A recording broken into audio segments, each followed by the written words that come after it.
Hello everyone, welcome to the another video of Job Nexus Hub. आज हम एक नए जॉब पोस्ट के बारे में बात करने वाले हैं जो कॉग्निजेंट के साइट से आया हुआ है। हम अपने वेबसाइट पे चलेंगे। ये हमारा वेबसाइट है codingcircle.in। इसमें एक नया जॉब पोस्ट मैंने अपलोड किया हुआ है। हम लोग क्लिक करेंगे जॉब नेक्सस हब। यहाँ कॉग्निजेंट, मैंने कंपनी का नाम यहाँ पे ऑलरेडी मेंशन किया है। Cognizant hiring fresher for analytics trainee 3 year full time degree 26 graduate, like जो भी 26 में ग्रेजुएट होने वाले हैं, यहाँ हो चुके हैं, उनके लिए ये जॉब पोस्ट है।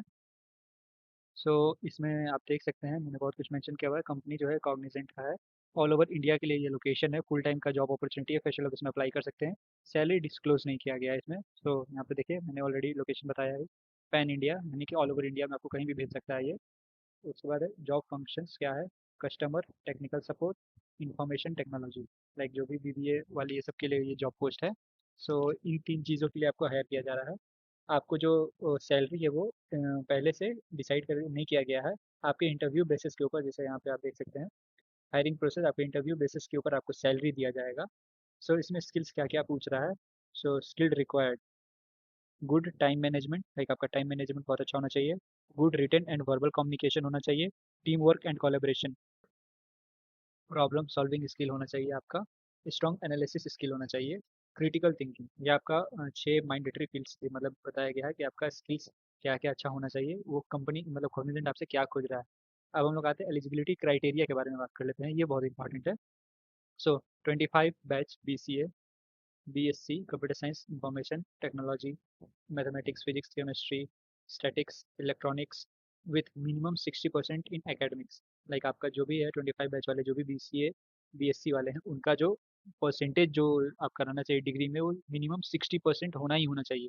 आप यहाँ पे देखिए, ऑलरेडी यहाँ पे मेंशन किया गया है, अगर आपका 59.9 भी है तो ये 60 में काउंट नहीं होगा। बहुत लोग क्या करते हैं कि राउंड फिगर करके 60% बोल देते हैं, लेकिन जब डॉक्यूमेंट वेरिफिकेशन होता है तो उस टाइम उनका रिजेक्शन आ जाता है। इसलिए कंपनी ने पहले ही यहाँ पे मार्क कर दिया है कि बिफोर एप्लीकेशन आपका यहाँ पे 59.9 भी है तो वो 60 में काउंट नहीं होगा। आपको मिनिमम 60% चाहिए। अगर आपका 60% है तो आप इसमें अप्लाई कर सकते हैं, नहीं है तो आप अप्लाई ना करें। अब दूसरा पढ़ते हैं। Student should process consistent academy record with minimum 60% in 10th 12th diploma UG। So round of 59.9 is not allowed, जैसा मैंने यहाँ पे बताया। आपका जो 10th 12th डिप्लोमा UG ये सब में है, आपका मिनिमम 60% चाहिए सारी चीज़ों में। नेक्स्ट लाइन पे आते हैं। At the time of joining all the recipient need to have minimum 60% aggregate in a pursuing degree with no standard arrears. Like अगर आपका जो 25 से 26 बैच वाले हैं, आपका अगर रिजल्ट नहीं आया है, तो ज्वाइनिंग के टाइम पे आपका जो भी होना चाहिए, आपका मिनिमम 60% का आपका मार्क्स कार्ड होना ही होना चाहिए। अगर नहीं रहा, अगर कोई भी एरियर मतलब बैकलॉग्स रहे, तो आपको ये ज्वाइनिंग के टाइम ही आपको रिजेक्शन हो जाएगा। स्टूडेंट अप्लाइड फॉर री evolutions and waiting for result who have validations with initial result. अगर आपका आप स्टूडेंट है और आपने री एवोल्यूशन के लिए रिजल्ट को अप्लाई किया हुआ है, लेकिन इसमें क्या किया जाएगा, जो आपका इनिशियल रिजल्ट रहेगा, मतलब जो भी आपको पहले रिजल्ट आया हुआ है उसी को डिक्लेयर करके आगे का प्रोसेस किया जाएगा। आगे हम लोग पढ़ते हैं।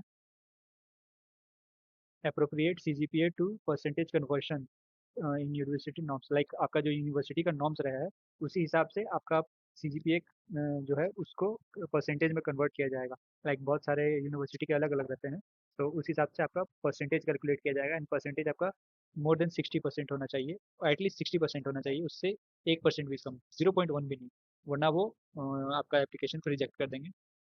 उसके बाद हम लोग आते हैं।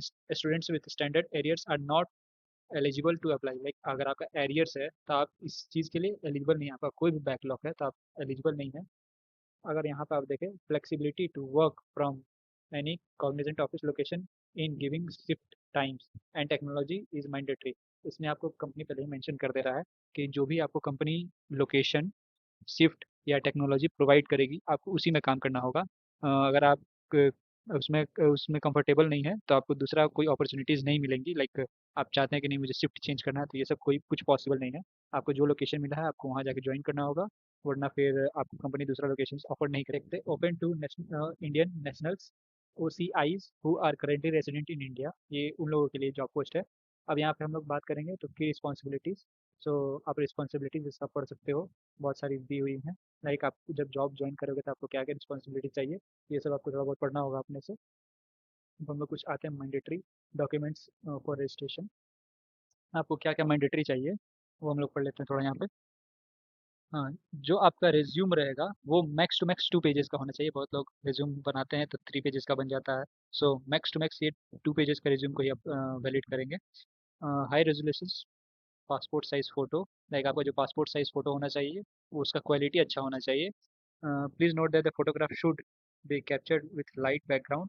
आपका जो फ़ोटो रहे उसका जो बैकग्राउंड रहेगा वो लाइट होना चाहिए, डार्क कुछ नहीं। लाइक आप वाइट बैकग्राउंड का फ़ोटो रख सकते हो ये सब। And both the years of the candidate should must be visible. Like जो कैंडिडेट रहेंगे उनके दोनों कान फोटोज़ में क्लियरली दिखना चाहिए।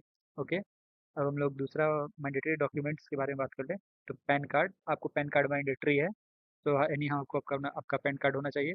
First name, last name, father name and other details are sincere note too. So आपका जो भी रहे ये सब फर्स्ट नेम लास्ट नेम आपका आपके डेटा से मैच होना चाहिए। अगर कुछ भी मिसमैच होता है तो आपका एप्लीकेशन रिजेक्ट कर दिया जाएगा। उसके बाद जो ये एक और है मैंडेटरी, वोटर आईडी कार्ड और पासपोर्ट। नाउ ये जो है अभी रिसेंटली ऐड किया गया है। सो जो कैंडिडेट है उसके पास वोटर आईडी कार्ड या फिर पासपोर्ट होना ही होना चाहिए as a citizenship for verification, ताकि वो वेरीफाई कर सकते हैं आप इंडिया से हो। ओके। सो हम लोग इसका अप्लाई नाउ पे क्लिक करेंगे। Apply now. यहाँ पे आप देखेंगे तो ये सुपर सेट में खुलेगा। जो भी मैंने डिटेल्स आपको बताया यहाँ पे ऑलरेडी मेंशन किया हुआ है। सो पहले आपको सुपर सेट में अपना अकाउंट बनाना होगा। आप यहाँ पे अप्लाई करोगे डायरेक्ट वो सुपर सेट पे लेके जाएगा आपको। सो अगर आपका अकाउंट है तो आप लॉगिन करके अप्लाई कर सकते हो। अगर आपका अकाउंट नहीं है तो आपको पहले अकाउंट क्रिएट करना होगा। सो अकाउंट क्रिएट करने के लिए आपको क्या है कि आपका information like college roll number, university name, ये सब आपको फिल करने होंगे। बहुत सारी डिटेल्स उसमें फिल करना होता है सुपर सेट में रजिस्ट्रेशन के लिए। सो उसको आप फिल कर सकते हैं। अगर आप किसी तरह का कोई भी प्रॉब्लम होता है तो आप मुझे कमेंट में पूछ सकते हो, या फिर आप मेरे मेल आईडी jobnexushub@gmail.com पे आप मेल कर लेना, जो मैंने चैनल में ऑलरेडी हाईलाइट किया हुआ है। सो आप वहाँ पे मेल करके मुझसे पूछ सकते हो अगर आपको कुछ भी प्रॉब्लम्स होता है सुपरसेट का अकाउंट क्रिएट करने में। सो वीडियो का इन्फॉर्मेशन कैसा लगा कमेंट में ज़रूर बताएं, और अपने फ्रेंड्स के साथ ज़रूर शेयर करें जो भी BCA BBA में पढ़ रहे हैं और इनका जिनका मिनिमम 60% ऑफ मार्क्स है। सो उनके साथ ये अपॉर्चुनिटी को आप शेयर करें ताकि वो इस अपॉर्चुनिटी को मिस ना करें, क्योंकि इसका लास्ट डेट ऑफ एप्लीकेशन जो भी है 15th है। सो ये अपने फ्रेंड्स के साथ इसको शेयर करें और कमेंट में इन्फॉर्मेशन कैसा लगा ज़रूर बताएं। और हमारे वेबसाइट पे रेगुलर विजिट करें ताकि आपको जो भी न्यू जॉब अपडेट्स है वो मिलते रहेगा। जो भी नए जॉब अपडेट्स रहेंगे वो ऊपर रहेंगे, और जो भी लाइक पुराने हो जाएंगे वो नीचे स्क्रॉल डाउन में आ जाएंगे आपको। आप दूसरे पेजेस में जाके चेक कर सकते हो ऐसे। So thank you.